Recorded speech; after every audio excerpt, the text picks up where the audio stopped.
Ellora in western India consists of Buddhist, Hindu and Jain caves built over several hundred years from the 6th to the 13th century.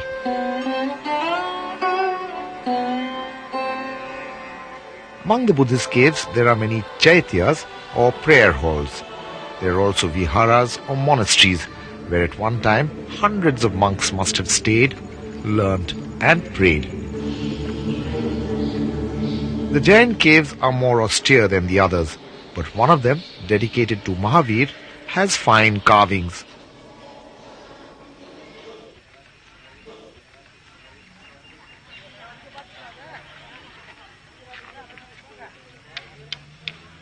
The Kailash temple is the most famous building in this complex.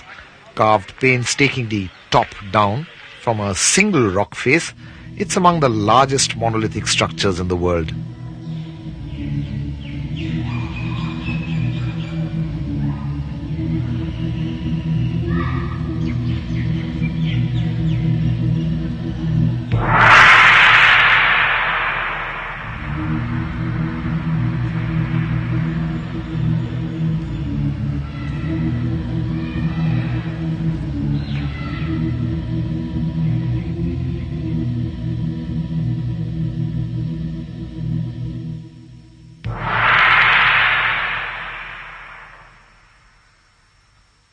The caves at Ellora are a reminder of a period centuries ago when craftsmen with simple tools carved out fabulous structures representing some of the best in Indian art, its pluralistic culture and its desire for spiritual truth.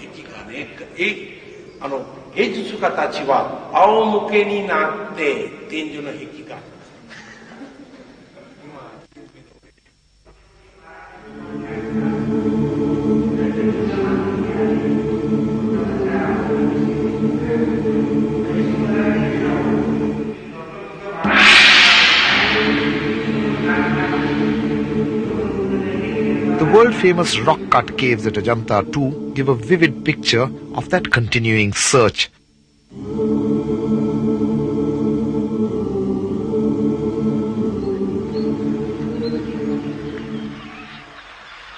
Yet, such is the sense of history of India's civilization that the caves were forgotten for centuries. It was the chance sighting of one of the arches across the gorge by a British hunter that led to the rediscovery of the caves and the wonderful sculptures and paintings inside them.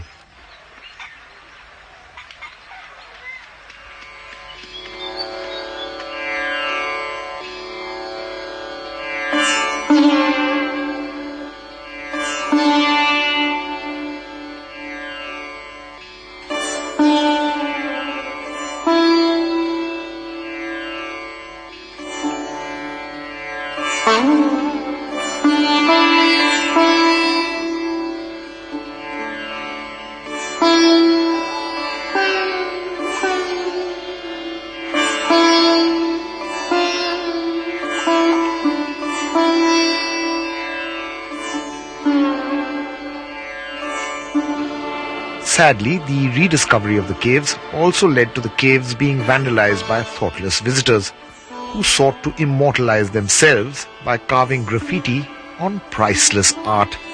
But in a way, the seeds of this modern-day barbarism can be traced back to the very period in which the caves of Ajanta and Ellora took shape. For this period of fantastic art was also the long feudal interlude in our history. It was Indian history's twilight zone.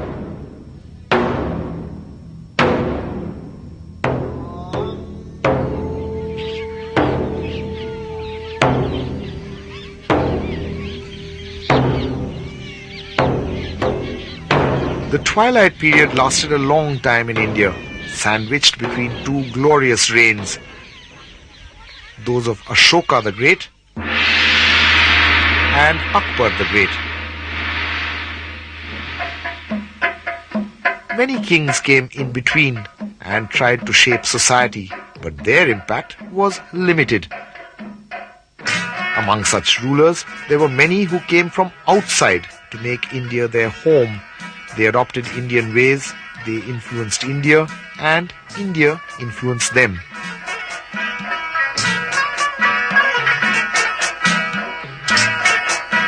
The division of Indian society on the basis of caste had been a feature present from much earlier. It was during this twilight period, however, that this feature grew and acquired a definite shape.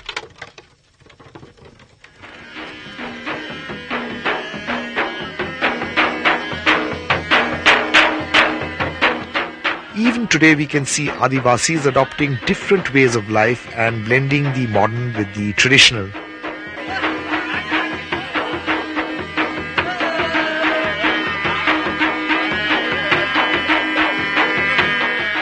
This, in fact, has been the way that the tribals get co-opted into caste society, a process that began centuries ago.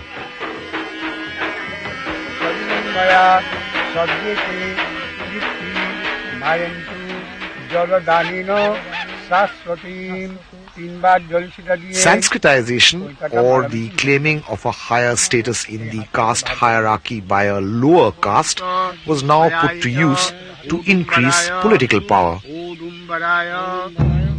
The coinage issued by various rulers during this period provides some evidence that upward mobility in the political arena also called for upward mobility in the social setup. This was particularly necessary for recent immigrants who came to rule over different parts of India. The post-Mauryan Indo-Greeks, Indo-Bactrians, Parthians, Scythians and Huns all tended to follow this pattern of adopting aspects of high Indian culture. This pillar at Besnagar is an example. It was erected by Heliodorus, the Greek ambassador from Takshila to Vidisha. Heliodorus proclaimed himself to be a devotee of Vasudev, who is also known as Krishna, an incarnation of Vishnu. This building at Girnar contains a rock which gives us a good illustration of this process of adoption of elements of Indian high culture by recent immigrants. The great Mauryan Emperor Ashoka used the local language to spread his message even as far as Gujarat. This very rock was used much later, in the 2nd century AD, by Rudradaman, the Shak ruler, to engrave his own inscriptions. Rudradaman takes pride in his military prowess, in the fact that he defeated Satkarni, and he also entered into matrimonial alliance with him. But most of all, he takes pride in his knowledge of Sanskrit. Sanskrit was already becoming a classical language, and to that extent, Sanskritization of an early sort legitimized the rule of foreigners and others who wanted to become upper caste.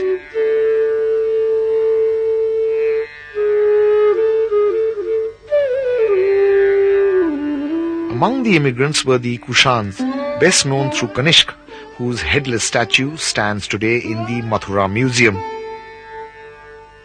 One of the most interesting things about this statue is that it is the earliest representation of a man wearing stitched clothes. This indicates the establishment of the craft of tailoring by then, with the tailors becoming one more caste group. While the Kshatriya castes increased their hold over political power, the Brahmins dominated culture through their control over rituals and rites of passage. The Brahmins not only demanded fees for performing priestly functions, but they also received substantial land grants. When these land grants are made, they are mostly made to Brahmanas or temples managed by Brahmanas. So, in that sense, the landowners mostly belong to the upper orders. And there is a saying in early medieval times, Kshatriyo Raja Uchyate. Whoever happens to be a Raja is a Kshatriya, or whoever happens to be a Kshatriya is a Raja. That shows the ethos of the time. The granting of land led to the extension of agriculture to newer areas, since by then the river basins were intensively cultivated. The new landowners in this way helped in the development of new centers of power.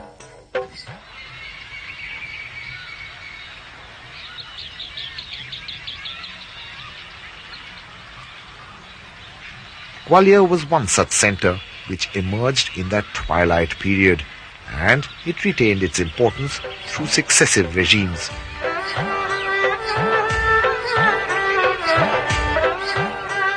An interesting aspect of the rulers of Gwalior, as for that matter many rulers in these parts, is that they did not start with a high social position or a high ritual position.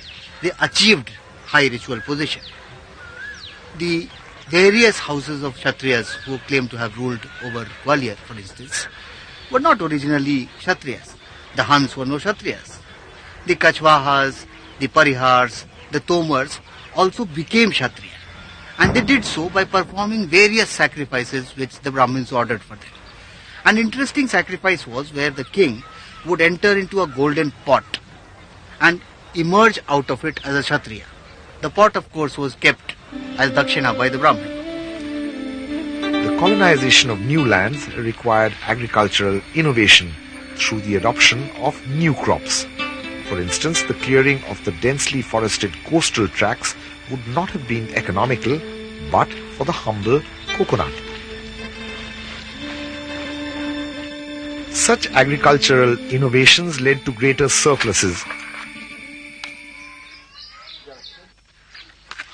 The new society based on such surpluses was not only more peaceful and less extortionate than the unsettled post-Mauryan regimes, but also decidedly more cultured.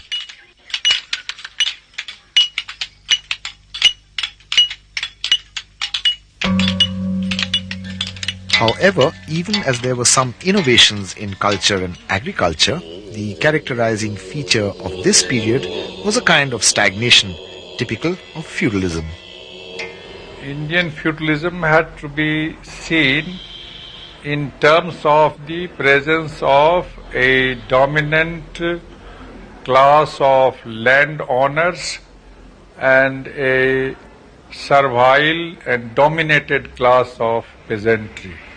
That is there, and from this peasantry surplus is extracted not for promoting economic growth, not for promoting market or any kind of thing, but it is extracted just for the consumption. The consumption patterns are illustrated by the quality and quantity of coinage of various kingdoms that followed the Mauryas. The beautiful gold coins of the Guptas, for instance, have suggested to some historians the existence of a golden age. But the fact is that the relative scarcity of humbler coins suggests that trade was increasingly restricted to high-value luxury goods. Commodities of general usage were not as widely and as frequently traded. The so-called golden age of the Guptas is a lasting myth of Indian history. Undoubtedly, that period saw the flowering of literature and the arts and even of some science. The names of the poet Kalidas and the scientist Aryabhatta shine in the firmament of this period, in which even the Emperor Samudragupta is depicted as an accomplished musician. But it is inaccurate to portray the period, as many historians do, as a time when India discovered its glorious nationhood. Indeed, it was not the Guptas who created nationalism, but 20th century nationalism that effectively created the Guptas. The Guptas certainly didn't have that kind of golden age if you go by archaeological excavations. All the towns in northern India that have been excavated in Gupta times, they belong to the 3rd century AD, 4th centuries AD. These towns are either deserted or they are in a state of utter decline. By the time the Chinese traveller Fa Hien came to India during the rule of the Guptas, many cities which were prosperous during the Mauryan Empire were in ruins, almost as they are today. Rajgir, the first capital of the Magadhan Empire, was deserted. Today, all that can be seen of this historic site associated with the Buddha and with Mahavir are the remnants of the cyclopean or encircling walls. Kushinagar, where the Buddha attained parinirvana, was similarly desolate. The stupa which marked the site of the cremation of his mortal remains was forgotten, and the monastery near the master's final resting place was in ruins. Kapilavastu was completely forgotten. The later Chinese traveller Huan Sang speaks of it being located in a completely different place from what archaeology has revealed to be the original site. What is the exact solid argument or evidence that this is Kapilavastu and not Pipravaha? Or otherwise, what evidence the other party has that this is not the Kapilavastu and Pipravaha the Kapilavastu? There is still some debate among scholars about this site in Nepal. Was it the city that Siddhartha Gautam left to seek enlightenment? Patna, which inherited the historical legacy of Patliputra, continues as a living city. Till the Gupta age, it still retained some of its former glory. Today, little is visible of the remains of Ashoka's palaces. But even in Huan Sang's time, although the structures had not been totally ruined, their grandeur was ascribed to supernatural powers and not to common mortals. A hospital built in the time of the Guptas was also to disappear into myth soon enough, in spite of the fact that an inscription refers to the physician Dhanvantari practicing there. ये आरोग्य विहार है, धन्वंतरी वैद्य का चिकित्सालय।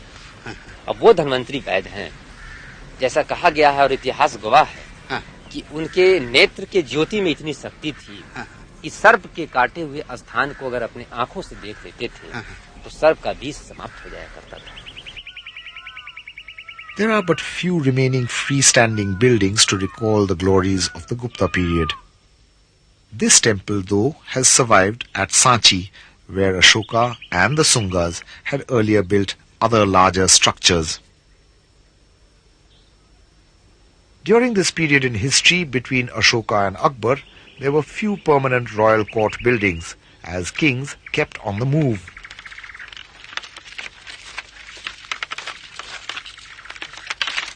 Cities became less important after the Guptas, as kings constantly travelled with army, harem, court and secretariat. Grants were dated from camp headquarters.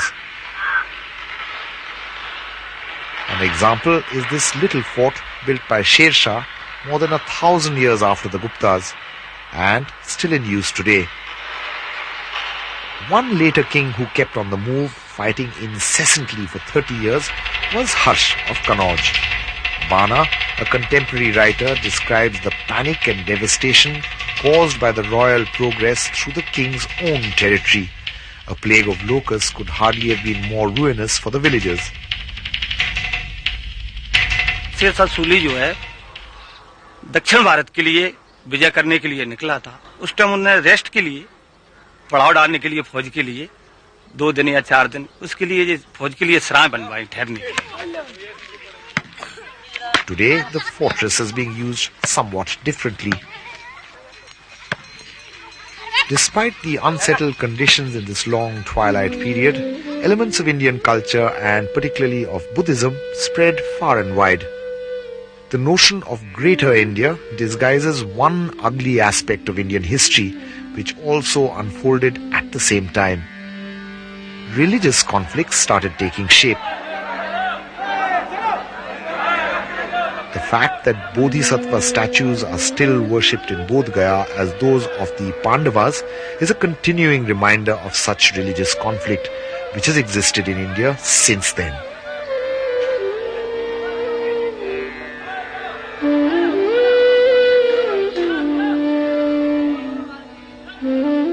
The case of two contemporary rulers illustrates this trend well.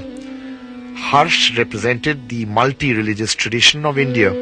He was simultaneously a sun worshipper, a follower of Maheshwara and the Buddha, devotee of Ahimsa and a warlord. The other ruler was Shashank Narendra Gupta of Bengal and the last of the northern Guptas. He invaded Harsh's kingdom, destroyed Buddhist foundations and cut down the tree under which the Buddha had attained enlightenment. The temple that was destroyed in the process was rebuilt centuries later. The remarkable feature of Shashank's invasion was its religious guise. Shashank was beaten back by Harsh, but Harsh himself lost a war with the Chalukyan Pulakeshin, who in turn was beaten by his southeastern neighbors, the Pallavas.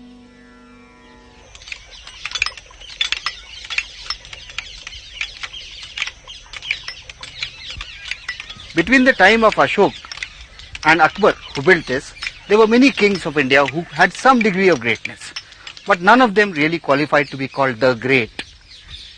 Precisely in the middle of this period, there was a whole series of kings who existed at about the same time. There was Harsh of Kannauj, there was Shashank of Bengal, there was Pulakeshin the Chalukya, and then there were the Pallavas. Their power was more or less evenly matched, and they fought with each other and kept defeating each other. The result was that none of them really qualified to be called the Emperor of India. During this period of political conflict at the social level, new parochial castes arose to replace both guild and tribe, and civilization regressed. Before Manu, we have about 13 mixed castes, then we have 25 mixed castes. In Manu, we have 61 mixed castes. When we come to the Barham Vaivarta Puran in the 7th century AD, which enumerates 100 castes, mixed castes, and then says Sahasrasha, thousands and thousands of other castes who are not enumerated. So the number went on mounting because the various tribal communities, they had their own names, and when each one of this community was absorbed within the fold of the larger Brahmin community, each one was absorbed as a caste. So you have a large number of castes whose names are not of Sanskritic origin. At Chittor in Rajasthan and elsewhere, Sati stones like these are still honoured, and the common stock of Sati legends has been constantly added to.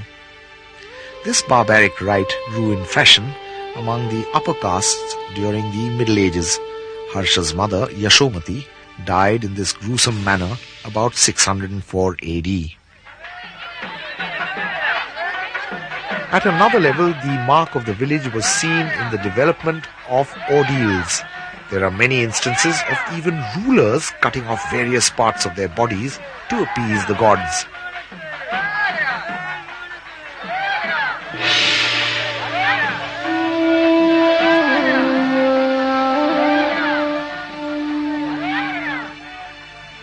Society in this so-called golden age thus slipped back into the primitive and continued to do so for a few centuries more.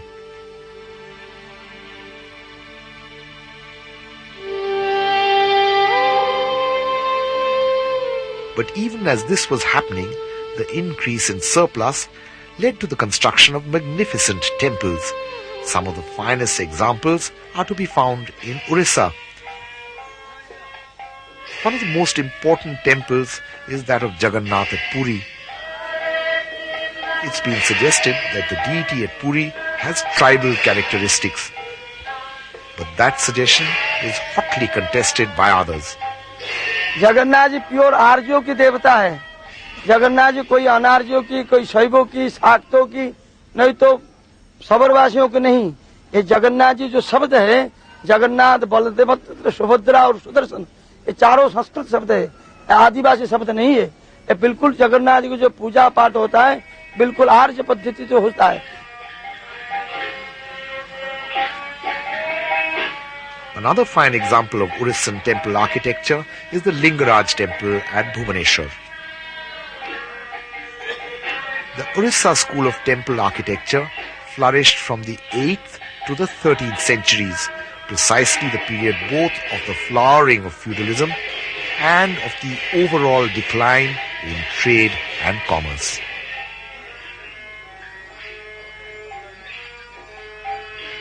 The grandeur of the Jagannath Puri temple and that of Bhubaneswar pale in comparison with the ritually dead temple of the sun god at Konark.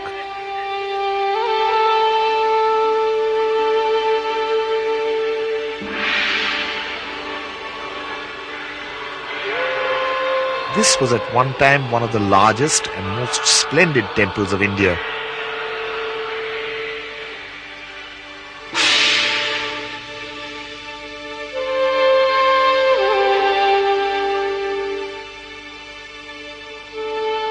The temple is conceived as a chariot drawn by the prancing horses in which the sun god rides across the heavens.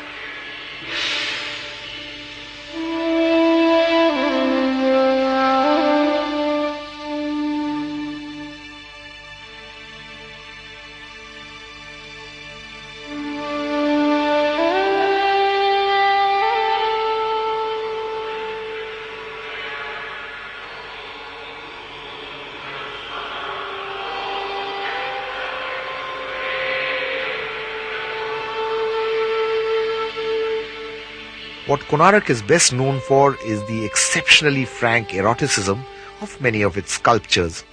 I think Mituna is a very good and fine object of artistical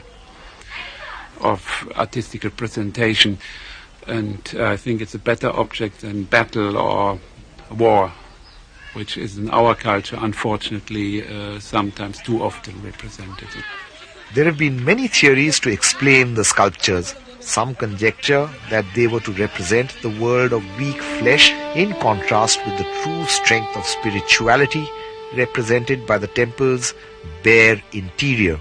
Others hint at the temple being the center of a growing tantric cult. Or maybe the sculptures just serve the mundane purpose of advertising the charms of the Devadasis. In any event, the Middle Ages saw a marked decline in the position of women in India. However, history is often enough written as success stories rather than as tales of dismal failure. What is emphasized about the Middle Ages are chivalry, charity, the miraculous, and the magical. Such notions of history have deeply penetrated our consciousness. And if this period is remembered today as the age of chivalry, we mustn't forget that it was also the age of decline, of India's long twilight.